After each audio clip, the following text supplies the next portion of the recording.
ብሌን ከዚህ ቤት እንድትወጣ አድርጋ ነበር፣ ግን ደግሞ ከቤቷም ጠፍታለች። እና ጥሩ ነው። አይ አሁን ለሰላም የሚፈልጓት ወጥቷል።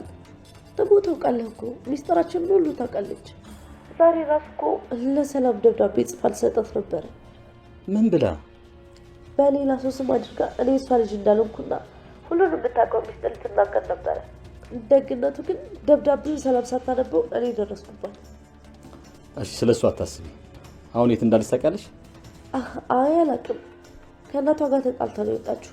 በእርግጠኝነት ደግሞ እዚህ ሰፈር ነው የምትሆነው። እሺ እኔ ራሴ ፈልጌ ያገኛታለሁ። እሺ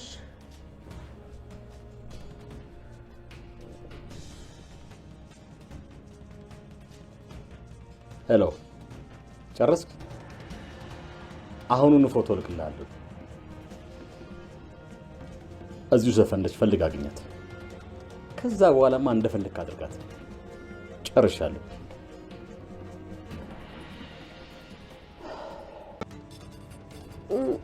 ግን እንጃ እንዴት እንደምነግርሽ አላውቅም። ልጆ ገና ካሁኑ ተብላሽታለች። ስራዋን መስራት ትታ ከወንዶች ጋር መዋለድ ጀምራለች።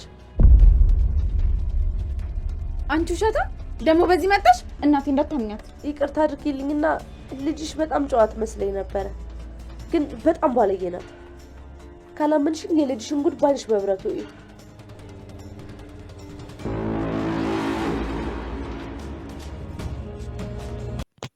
ሰላም ሰላም፣ ውድ የርብቃ ዩቲዩብ ቻናል ተከታታዮች እንዴት ናችሁልኝ? እንኳን ወደ ቻናሌ በሰላም መጣችሁ። አደራ ድራማ ብሌን ከቤት ተባረራለች። ብሌን እንግዲህ ሰላምን ህይወት እታደጋለሁ ብላ ከቤት ተባራለች ብቻ ሳይሆን አሁን ላይ በጣም ብቸኛ ሆናለች። የምትጠጋበት ዘመድ አታለች። በዛ ላይ በኃይሉ ይህን አጋጣሚ ተጠቅሞ እሷን ከነሚስጥሯ ማጥፋት ይፈልጋል። እሷንና ሳሚን ለማጥፋት ደፋ ቀና እያለ ነው። ብሌን ከቤት የወጣችበት ምክንያት ታሳዝነው። እንግዲህ ለሰላም እውነቱን እናገራለሁ ብላ በተነሳችበት አላማ ላይ ሌላ እንቅፋት ብሌን ደርሶባታል። ብሌን የጻፈችውን ወረቀት እንግዲህ ከቃል እንደምንም ደባብቃ ከስንት ጊዜ በኋላ ሰላም ሳታይ ብላ ወደ ሰላም ቦርሳ ልታስቀምጠው ስትል እዛ ቤት የምትኖረው የቃል ጓደኛ ሄለን ታያትና እንግዲህ ቦርሳሽ ውስጥ እቃ ልትሰርቅ ስትል ያስኳት በማለት ከሰላም ጋር ልታጣላ ስትሞክር አይተን ነበረ። እሱን ነገር እንግዲህ ሰላም እሷ እንደዛ ታደርግም ብላ ብታልፈውም በቀጣይ ቀን አሁንም እንደተለመደው ይህን ወረቀት ጃኬቷ ውስጥ ለማስቀመጥ ስትሞክር ነበረ ሰላም የደረሰችባት።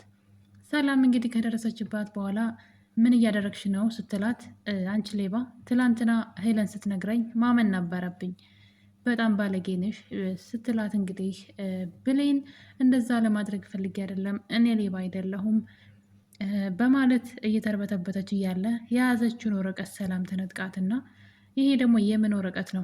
አንቺ መቼም ጉድሽ ማለቂያ የለው እያለች ወይ ወረቀቱን ወስዳ ታነበው ወይ የልጅቷን ወረቀት ከእጇ ላይ አለመውሰድ ጥሩ ነበረ። ሰላም በጣም ነው የምታናድደው። ሲጀመር ነገሮችን እያወቀች እንዳላወቀች እንደ ጅላጅል ያደርጋታል። ከብሌን ይልቅ አንድ ቀን እንኳን ማታውቃትን ሴት ስታምን እናያታለን። ብዙ ጊዜ ቤቷ ሰርታለች ብሌን፣ አዲስ አይደለችም። ይህ ነገር ምንድን ነው ብሌን ምን ፈልጋ ነው ብላ ነገሩን በፍቅር ወይም ደግሞ በንግግር ከመፍታት ይልቅ ቶሎ ብላ እሷ ላይ እሷን ክፉ ቃል በመናገር ልቧን በመስበር ነው የምናውቃትና እንግዲህ ሰላም ራሷ በእንዝላልነቷ ከልጅቷ ላይ ወረቀቱን ነጥቃ ጭራሽ አሳልፋ ለሶስተኛ ሰው ወገን ሰጠች ማለት ነው። እና ወረቀቱን ማንበብ ካልፈለገችና ወረቀቱን የማንበብ ፍላጎት ከሌላት ሲጀመር ከብሌን እጅ ላይ ለምን ነጠቀቻት? ከብሌን የነጠቀቻትን ወረቀት ለማንበብ እየሞከረች እያለ ቃል መታ ከእጇ ላይ ነጠቀቻት። እናቴ ናት ብላ እንኳ አላከበረቻትም። እና ቃል ደግሞ ደብዳቤው የእሷ እንደሆነ ስለገባት ነው። እዚህ ቀደም ስትጽፍ ደንግጣ ብሌን እንግዲህ ከራሷ ውስጥ ይህን ወረቀት ስትጽፍ ድንገት ቃል ትገባባትና ብሌን ወረቀቱን ትደብቀዋለች። እናም በቢላ ሁሉ እያስፈራራች ነበረ። ወረቀቱን አምጪ ለኔ ያለዛ ገልሻለሁ ብላ ስታስፈራራት ብሌን ደግሞ አልሰጥም ብላ ነበረ። ድንገት ነው ዳግም ደርሶ ያዳናትና ከዛ እንግዲህ ብሌን ወረቀቱን በሌላ በመቀየር ወረቀቱን አስቀይሳ ነበረ።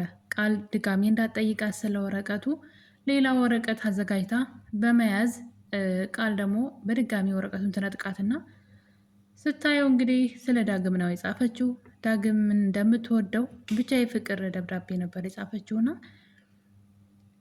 በዚህ ነገሩን አረሳስታ ቀን ጠብቃ ለሰላም ልትሰጣ ስትል ከአንዴም ሁለቴ ሊሳካለት አልቻለም። እና ከዚህ ምን እንደተማርኩ ታውቃላችሁ? አንዳንድ ሰዎች አሉ ልትረዷቸው ስትፈልጉ ችግር የሚሆኑባችሁ፣ ልክ እንደ ሰላም አይነት ሰው ማለት ነው። ስንት ነገር ከፊቷ እየተደረገ ቤቷ ውስጥ ብዙ ነገሮች እየጠፉ እያየች የማይመስል ነገር እየተደረገባት፣ ለምሳሌ ሄለን መታ እዛ ቤት ስትኖር ትኑር ብለው ማለት በቀላሉ ቃል ራሱ ከየት መጣች ብላ እንኳ አትጠይቅም እንዴ? ማን ያመጣት? ማን ያሳድጋት? እስኪ አሳዳጊዎቹ የት ናቸው ብላ እንኳ አትጠይቅም። ዝም ብላ የሚደረግባትን ድራማ ሁሉ አሜን ብላ ትቀበላለች። ወንድሟም ልጅ ተብዬዋም ሲሰሩባት የምታዩት የሰሩባትን ድራማ አይደለም። አሁን ለምሳሌ ሄለንን ከዚህ ቤት አስወጣታለሁ የት አባቷ ዱርዬ ናት ምናምን ብሎ አቶ በኃይሉ ሲነሳ ቶሎ ብላ እንግዲህ ቃል በኃይሉ ብላ ትጮህበታለች እና ንግግሯ ራሱ የሚደብር እንደሆነ የብልግና እንደሆነ ልክ እንዳልሆነ ሰላም ታውቃለች። ወዲያው ሀሳብ ውስጥ ታስቀይረው እንግዲህ ስለ እኔም ስለማመም ስለ አንተም ታውቃለች እና ተወቃ ታዲያ እዛ ቤት ምን ትሰራለች? አያችዋ ምንድን ነው ብላ ሰላም መጠየቅ አትፈልግም። ሌላው ቀርቶ አልማዝን አሁን ገድላለች፣ እንግዲህ በእሷ ቤት ሞታለች።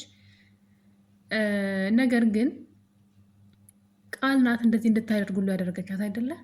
ለምንድን ነው የውሸት እናት ለብሬን ልታመጭ ቻለችበት ብላ ነገሩን አላጣራችም። ምንም ነገር በቃ ዝም ብላ አደባብሳ ነው የምታልፈው። እና ብሌን ላይ ሲሆን ግን እንዴት እንደምጠነክርባት እንዴት እንደምትቀያየርባት እና ቆም ብላ እንኳ እውነትን ማዳመጥ እራሱ አትፈልግም። እንግዲህ በዚህ የተነሳ ወረቀቱን ቃል ትነጥቃታለች ከእናትየዋ። ብሌንም የግሌ ወረቀት ነው አታንብቡብኝ መልሱልኝ ብትልም እዚህ ጋም የብሌን ጥፋት አለበት። ወረቀቱን ሳትቀበል እዛ ቤት መውጣት አልነበረባትም። እሷ ግን ወረቀቱን ቃል ወሰደችው። መልሽልኝ ስትላት አላነበውም ግን እኔ ጋር ነው የሚቀመጠው አለቻት። መብት የላትም አይደለ? የእሷን ወረቀት የመውሰድ የፈለገ ሰራተኛ ብትሆን ንብረትነቱ የእሷ ነው። እና ወረቀቱን ሳትቀበል ነው እንግዲህ አንድ ቀን እውነቱ ይወጣን፣ እውነት ተደብቆ አይቀርም፣ ቃል ጠብቂ ብላት ሄደች። እንግዲህ እናትየዋ ደግሞ የሰላም ማለት ነው የቃል እናት ብሌንን አባረራት አለሁኝ ስትላት እናትየዋ ለምንድነው የምታባረሪው? እኔ እንጂ አንቺ አይደለችም ስልጣን ያለሽ የማባረር፣ በዛ ላይ ምን አጠፋች ብላ ስትከራከርላት አላየውም። ስታባረራት ዝም ብላ ነበር ያየችው። እና እንዴት በሰላም እንደተናደድኩባት እኔ አይዶ ነው። ብቻ ልጇ ስለሆነች መሰለኝ ከእሷ ላይ የምትበረታባት። ነገር ግን የብሌን ነገር በጣም ነው ያሳዘነችኝ። ብቻ አንዳንዴ ባዳ ባዳ ነው የሚባለው ነገር አንዳንዴ እውነት ነው እንዴ እስክትሉ ድረስ እንግዲህ ከመንገድ ላይ ወስዳ በህፃንነቷ ጀምራ ማለት ነው ያሳደገቻትን ብሌንን በቃ ልጇ በሏት። ለምሳሌ የወይዘሮ ገነት ልጅም ጠፍቷል አይደል ዳግም። ስለዚህ እሱስ የሚያሳድጉት ሰዎች ልክ እሷ እንደተናገረችው ንግግር ቢናገሩባት ልጇን አውተው ቢጥሉባት ምን ይሰማታል? እናት ናት አይደለም? እንዴት አንዲት እናት ይቺ ልጅ ምንም አይነት ዘመድ እንደሌላት እያወቀች ለእሷ ብላ ትምህርቷን ትታ ሰው ቤት ሰራተኛ ሁና እናቷን ለመርዳት የምትሞክር ልጅ ጥፋት ብታጠፋም እንደ እናት ተቆጥታ ለምን እንደዚህ ታደርጊያለሽ? ይህ አይጠቅምሽም፣ ይሄ ይጠቅምሻል ብላ ከመናገር ይልቅ በሚያስጠላ ሁኔታ የሰው ልጅ ናት ብላ አእምሮዋ ስትነካው ነው ያየሁትና እኔ የምሬ ነው የምላችሁና እንዴት መሄጃ እንዴት እንዳጣች ግን አይታችኋታል። ገነት በጣም ታሳዝናለች። እና ለምንድን ነው የምናስመስለው? ማለት ሰዎችን እንደምንወድ እናስመስላለን እና ቀን ጠብቀን ግን እንጥላቸዋለን። እነዛን ሰዎች ቀን ሲጥላቸው እኛም አብረን እንጥላቸዋለን፣ እንወዳቸዋለን፣ እንሞትላቸዋለን የምንላቸውን ሰዎች እና ባዳ ባዳ ነው የሚባለው ነገር እውነት መሆኑን ያየሁት አሁን ነው። ውሸት ነው የፈለገ ቢንሰፈሰፉላችሁ ነፍሳችሁን ብትሰጧቸው ከባዳነታቸው ቀን ጠብቀው ያንን እናንተ የነሱ ልጆች የነሱ ደም የነሱ ስጋ አለመሆናችሁን ይነግሯችኋል። ልክ እንደ ገነት ምን ዋጋ አለው? ልባችሁን ከሰበሩት በኋላ ባይተዋር እንድትሆኑ ካደረጓችሁ በኋላ ይቅርታ ቢሏችሁ ምን ይጠቅማችኋል? ብሌን ይሄ ነገር ነው የገጠማት። ሰላም እንኳ ትሻላለች ከሷ። ሰላም እንኳ አሰሪ ሆና የእሷን ያክል ልብ የሚሰብር ንግግር አልተናገረቻትም። እና እንግዲህ ቃል ስታባረራት ሰላም ዝም ብላ እያየች ነበረ። ከሄደች በኋላ ግን ምንኛ ነው ምናምን ብላ ልክ እንደ ማዘን ስትሆን እያየናት ነበረ። መጀመሪያውኑ ልጅቷ ከቤት የሚያስወጣ ጥፋት አላጠፋችም ነበር። ነገር ግን እንግዲህ ብሌን እውነቱ ውጣ ቢለው መሰለኝ እውነቱ ሀቋ ሊወጣላት መሰለኝ። እንግዲህ ብሌን በመጨረሻ ከሰላም ቤት ወጥታለች። እናም ወደ አሳዳጊዋ ቤት ሄዳ ነበረ። እዛ የገጠማት ነገር ግን በጣም ነው የሚያሳዝነው። እንግዲህ ቤት እንደሄደች እናቷን ከሰላም ጋር ተጣልታ እንደመጣች የሆነ እቃ ኪሷ ውስጥ ልታስቀምጥ ስትል ሰላም ደግሞ እንግዲህ ሌባ ብላ እንዳባረረቻት ነገሩ ለእናቷ ለማስረዳት እየሞከረች ነበር እያለቀሰች። ነገር ግን ቃል ያንን ወረቀት እንግዲህ ፈልጋ ከእሷ የወሰደችን ወረቀት ማለት ነው አንብበው ነበረ። ብሌን ማንነቷን ሳትገልጽ እንግዲህ ቃል የሰላም ልጅ እንዳልሆነች እና እያንዳንዱ ሚስጥራቸውን ከባሀይሉ ጋር በሀይሉ ቃልን ልጅ አድርጎ አምጥቶ የእሷን ንብረት የለፋችበትን የደከመችበትን ለመውሰድ በእሷ ላይ እያሴሩባት እንደሆነ ሁሉንም ነገር የጻፈችውን ሁሉ ቃል አንብበዋለች። እና ይህን ካነበበች በኋላ እንግዲህ ማድረግ ያለባት ነገር ምንድን ነው? ብሌን ማንም ሰው እንዳያምናትና በአካባቢው መሄጃ እንድታጣ ማድረግ ነው። ጎዳና ላይ እንድትወድቅ ነው የፈለገችው። እናም ቀጥታ እንግዲህ አሳዳጊዋ ቤት ነው የሄደችው። ወይዘሮ ገነት ቤት ሄዳ እንግዲህ ብሌን ገና ልብሷን በፌስታል እንኳን እንደያዘች ገና ቁጭ ማለቷ እንደውም ከእናቷ እግር ቁጭ ብላ ነበርና ቃል ትመጣለች። እዚህ ቀደም ከእናቷ ጋር አጣልታታለች። እሷው ራሷ እናቴ ካንሰር ታማሚ ናት እያለች ልጅሽ ገንዘብ ትለምናለች በማለት እናትና ልጅ ተጣልተው ብሌን ከዚህ ቤተክርስቲያን እንደዚህ መታ ስታለቅስ አይተናት ነበርና ድጋሚ ተመሳሳይ ነገር ነው። ያኔም ውጭልኝ ብላ ነው ያባረረቻት። ልክ በቃ ልክ እንደዚህ ነው የሚያደርጓቸው። አያችሁ ባዳ ምን እንደሚያደርግ የሆነ ጊዜ በጭንቅ ጊዜ ከጎናችሁ እንደማይሆኑ ማለት ነው። ውጭልኝ ብላ መሄጃ እንደሌላት ታውቃለች። ምንም የምታውቀው ሰው እንደሌላት እያወቀች ከቤት ውጭልኝ ብላ ስታባረራት ገነት አይተናል እዚህ ቀደም። ግን በቃ ነገሩ በይቅርታ ተፈቶ ተመለሰች። አሁንም በድጋሚ እንግዲህ ቃል ሪከርድ ማለት ቪዲዮ ቀርጻ ነበረ ከቃል ጋራ ከዳግም ጋር አብረው ሆነው ሲስማት የሚያሳይ ቪዲዮ ትቀርጻቸውና ያንን ነገር እንግዲህ ወስዳ ለገነት አሳይታታለች።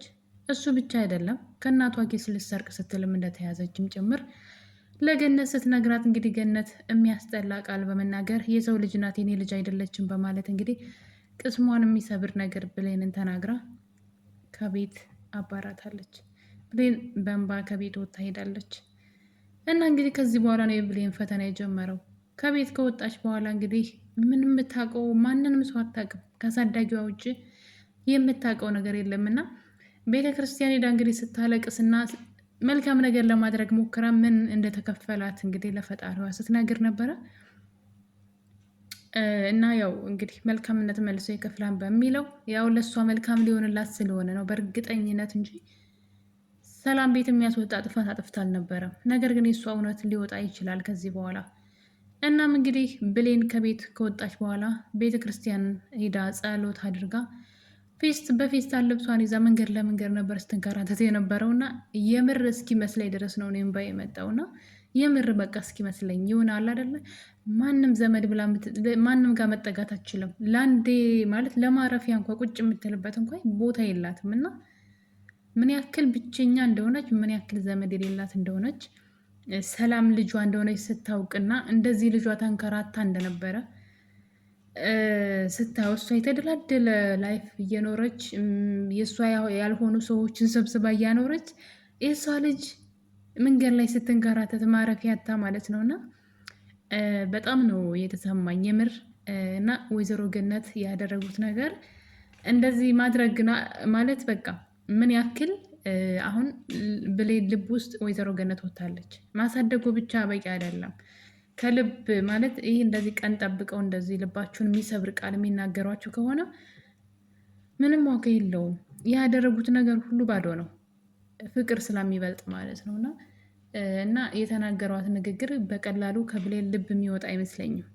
ብሌን በጣም ነው የተከፋችው። ባይተዋርነት፣ ብቸኝነት፣ ባዶነት ነው የተሰማት እና የምር በጣም አሳዝናኛለች። እንግዲህ እጣ ፈንታዋ እንግዲህ ውጭ መውደቁ ነው። ከቤት ወጣ ሄዳ መንገድ ለመንገድ ፌስታሏን ይዛ እየተንከራተተች ነበር እና ይህን ነገር እንግዲህ በኃይሉ ሰምቷል።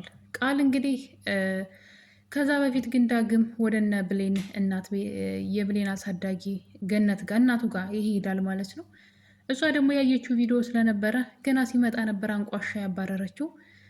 አንተ ቆሸረ በጣም ያስጠላ ቃል ተናግራ እሱን ራሱ ሰድባ ከቤት አባረዋለች። ሂድና ፈልጋት እዛ አላቅልህም ብላ እንግዲህ ከቤት አባረዋለች። በዚህ የተነሳ እንግዲህ እሱ ቤት እንደሄደ ቃልን አንቋት ነበረ። በዚህ ቅጽበት ሰላም ወደ ሳሎን ስትሄድ ሊደፍሬ ነበር አንቺ አለመኖርሽን አይቶ ብላ ለእናቷ ስትናገር ነበር። ሰላምም እንግዲህ የቃልን ቃል ሰምታ ውጣልኝ አንተ ሌባ ልክስክስ ብላ ብዙ ቃል ስትናገረው ያለውን ነገር ሲያስረዳት በመከራ ነው እንግዲህ ሰላም እውነት ምናምን ማዳመጥ አትወድም።